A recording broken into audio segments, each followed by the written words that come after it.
uh, the network of enlightened women particularly pleases me. That's a wonderful, wonderful title for a group. May you flourish. Um, let me start. I'm going to address the issue of free speech in the West. These are completely interrelated subjects now, but let me start, as it were, by doing something you might not expect from me, which is to confess my privilege. My privilege is that I'm a writer. And it's possible, by the way, some of you who are students here might want to be writers yourselves someday, or journalists, and if so, please do ask practical questions as well as any other afterwards. I'm very happy to give any advice I can. But as I say, my privilege is that I've been a writer all my life, which I published my first book almost 25 years ago now. And being involved in the business of ideas is a true privilege, because the more you go through life, the more you realize how few people actually do have the opportunity to not just explore ideas, but to voice them, to follow ideas wherever they lead you, to follow them to their end point. These are much more issues of enormous privilege to me, and I don't take it at all lightly, partly because I know how few people actually do have that opportunity in the workplace, and in some cases on the modern campus. I'm often reminded of the words of one of my great heroes, Alan Bloom, who gave some terrific advice at his commencement speech at Cornell in, I think, 1985. And Alan Bloom, many of you will know, wrote The Closing of the American Mind, was a distinguished scholar, translator of Plato, among other things.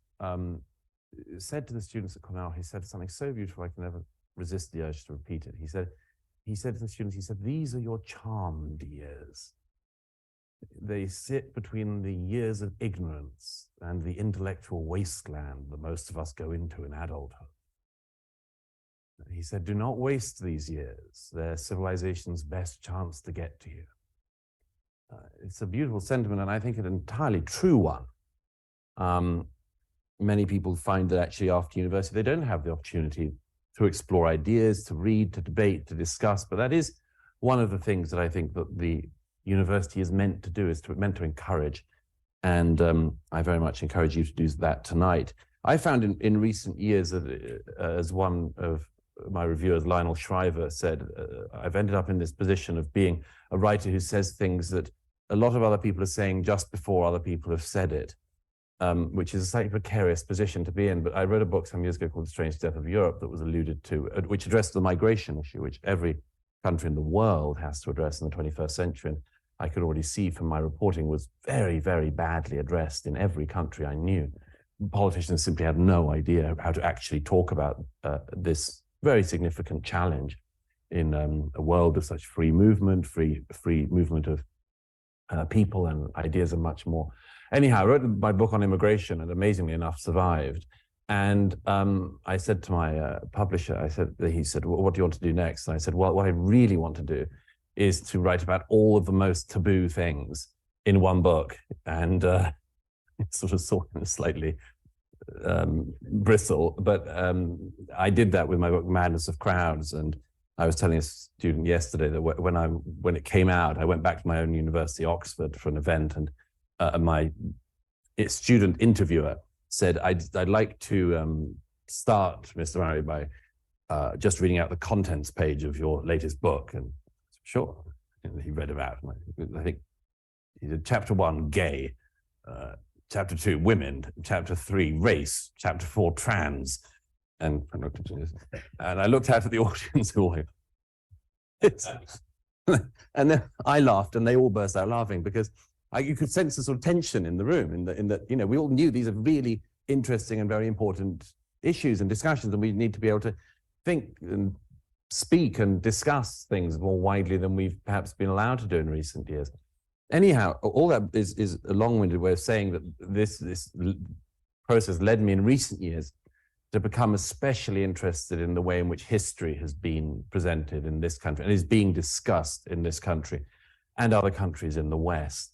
It's been my view for some time that there's an oddity that's been going on in our time where, and I'm going to ask for your help in trying to find a definition of this, but an oddity of our time has been the disappearance of what used to be called the public intellectual. And I'm going to explain what I mean by that in a second. But if you try to sum it up in your mind, certainly anyone who's older here, what your idea of a public intellectual was, probably have in your head somebody like James Baldwin, William F. Buckley, Gore Vidal, say, Germaine Greer. People who had ideas, held them strongly, and went and contested them in public. In fact, it was almost the definition of what you had to do if you were a public intellectual. You had to go and defend your ideas in public. Some of you may have seen the documentary about Norman Mailer, Town Bloody Hall. And Mailer wrote a famous essay on feminism in the 70s, and he was persuaded that he had to debate the major feminists of the day, and he has to. And 4 feminists take him on stage and pummel him around a lot, and it's a pretty amazing sight. It's worth watching. But my point is that Mailer knew you had to defend your ideas. You couldn't just write an essay on feminism and then just leave the stage. Well, I just love the way that Douglas Murray starts off his speech here at University of North Carolina with basically stating that he wants to go ahead and articulate his privilege at the door, stating it right out there. He's a writer, proud about it. It tells the students, go for it and everything. And everybody has privilege. Everybody has privilege. From the lower rungs all the way up to the top echelon. We all have some type of privilege here. Even the poorest of the poor in this country have privilege over the poorest of the poor from around the world. Even the rich here obviously have some privilege, but there's people that are richer than they are. They've got more. They've got more through either economic means, they've got more through inheritance, and that could be throughout the stratas. It doesn't matter, what nationality, what race, what religion, what color, what ethnicity. You've got privilege. My parents, when we were growing up, probably would have been considered to be upper middle class, but not at the very beginning. My kids are going to have a lot more privilege than I did. My father moved in within the stratas, started off at the bottom in terms of a job. He was a civil engineer, a chief engineer. But when he first started out, you start out at the bottom, you work your way up, move through the different quintiles, so to speak, till you got to the point where very, very, like I said, we were upper middle class for that at that point.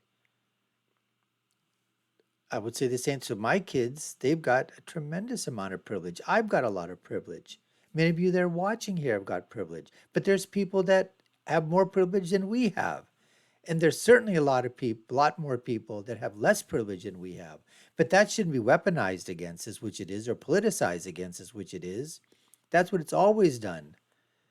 And the fact that the last part that Douglas was talking about in terms of the archetype of the, intellectual, like William F. Buckley, for an example, Carl Sagan, let's say, some of these other people that are out there, and, you listen to them.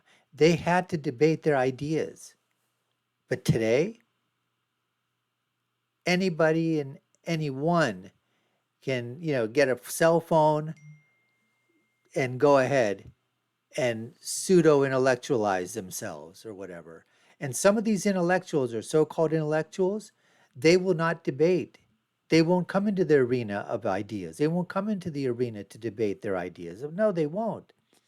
Because they already have a group that they can play to and that can continue to pat them on the back and say, yeah, you're doing great. You're doing great. They never have to take their ideas out in the public forum and debate them. And that happens so often on the left. So often on the left.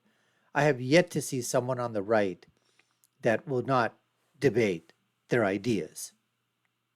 They're clamoring to come out on stage. They're just not invited to do so. It's always coming from the left. Anyways, folks, you are watching the Dr. Nasir Shaikh Show. I'm your host, Dr. Nasir. We welcome you here. we're going to get back to more of Douglas Murray and his speech at University of North Carolina. Let's go to it right now. Has happened in our day, which is that we have developed a type of public figure, at any rate, who throws out claims which they then will not contest or even actually bother defending. And this is, I submit, a part of the serious problem in dialogue and discussion that this country now has. That often highly inflammatory claims about the past, about figures from the past can be made, and nobody has to account for them. Or they say things like, well, I'm not going to debate bigots, or I don't want to give a platform to people, as if it's only them that could give a platform. But it's led to a very strange situation in America. Now, I'm a relatively recent arrival in this country. I moved to New York a couple of years ago, and I moved just in time to see a really, to my mind, quite extraordinary thing. I'd been following the trend of statue toppling, the new iconoclasm, for some years. I was covering the 2020 election for British papers, and among other things, ended up in Portland, where I went undercover with Antifa for a few days, and which was interesting, and was there when they pulled down the statue of Abraham Lincoln, which was an extraordinary thing to do, to my mind. I'm not American, but I knew, well, Lincoln is an important figure. I mean, and then when I got to New York and started living there, almost the first thing that happened when I got found was the council chamber voted to remove the statue of Thomas Jefferson, which has sat in the chamber for, well, since the 1830s. And it was winched down and boxed up and wheeled out the back door. And the New York Post, for whom I write a column, was among the newspapers to notice this and to highlight it. And the Post spoke to one of the members of the council who'd voted for this and said, well, Thomas Jefferson doesn't represent our values. Which, again, I mean, as an outsider, I thought that's very strange. But if Thomas Jefferson doesn't represent your values, who does? It seems to me to be a very, very important follow-on question. And I do have the suspicion that if the lady in question had been asked that and been honest, she'd have probably said, well, me, obviously. There is a sort of attempt to not only erase the past, but to stand in its place and to say, all these people from the past are found wanting, all of these people from the past are found to have engaged in things we don't like in the present, ergo we are better from the people in the past and we don't need them. There is a list now so long of the figures who've been historically sort of cancelled that I recently started a series called Uncancelled History, you can see online, where I interviewed leading American historians on major figures who have been badly misrepresented in recent years. The one that's been most on my mind this week is Thomas Jefferson. I interviewed the great Jefferson scholar, Jean Yarborough. And it was a terrific session because, of course, she talked about the flaws of Thomas Jefferson, who wants to ignore that, but also the greatness of Jefferson, and also, crucially, the misrepresentation of Jefferson, something I'll come on to. But I submit that a culture which, first of all, allows extraordinary claims to go uncontested, and secondly, is seeing every major figure from the American past pulled down from their plinth, sometimes quite literally, is a culture that's going to be in some serious trouble. Now, I said that I was going to get specific, and let me do so, because I said I want to help to try to find whatever it is that is the opposite of a public intellectual. The person who, as I say, throws out a claim and then doesn't bother to defend it. There are three examples I'll give, three people I'll give as examples, but the first is perhaps my favorite. I discovered while I was speaking yesterday that Robin DiAngelo had spoken at the university last year, and so I was especially interested to know what she said. Robin DiAngelo is the author of a book called White Fragility that was sold by the hundreds of thousands. You know, Douglas brings up the stories of the statues and how they're being pulled down and how they're being boxed up and crated and taken away. You know, Southern generals, you know, Robert, I mean, all of these people are now being looked at through the lens of 2024, of the 21st century.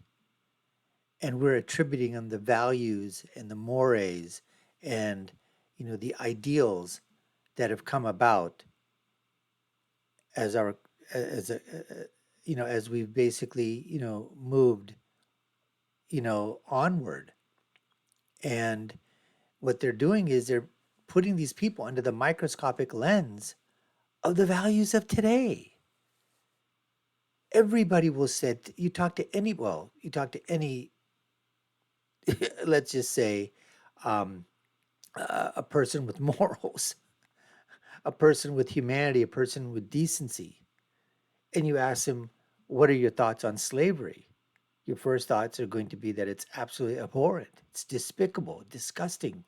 It shouldn't be anywhere in the world, but slavery does exist even to this day. In fact, people will say it exists in greater quantities today than it did in the past, because there are countries that still are involved in slavery. They do enslave their people. It's around, folks. Look in the Mideast. Look in Africa. Look around in the Asian countries. In China. It exists. But the fact is that they weaponize. They weaponize the word, and they obviously now, of course, the founding fathers, Jefferson and others, they were slave owners, and they had but that was nobody at that time thought, or they had their reservations, but nobody at that time articulated basically saying that this was absolutely 100% wrong. This is what people were doing in the Americas. They were doing it in Western democracy. They were doing it in Europe. Now, yes, England stopped it, one of the first nations to stop it. But the fact of the matter is, to go back and say that, what, these people were bad because of what they were doing at that time, which was part of what was happening around the world, around the globe. And you can say to yourself, didn't they know that it was wrong? You're trying to ask questions. What do you think is going to happen in the future when decades from now, centuries from now, people look back on this era and go, didn't they know what they were doing was wrong? Didn't they know that? Well, with that, folks, we appreciate you taking the time to watch this portion of this speech by Douglas Murray. You've been watching the Dr. Nasir Shaikh Show. I've been your host. My name is Dr. Nasir. If you haven't done so already, subscribe to the channel if you like our content. Like, share, and follow. So you all know what to do. Take a look at our video links above and below. My final thought, as always, when you're right, you're right. And when you're left, you're wrong. Until next time, folks, take care and stay safe.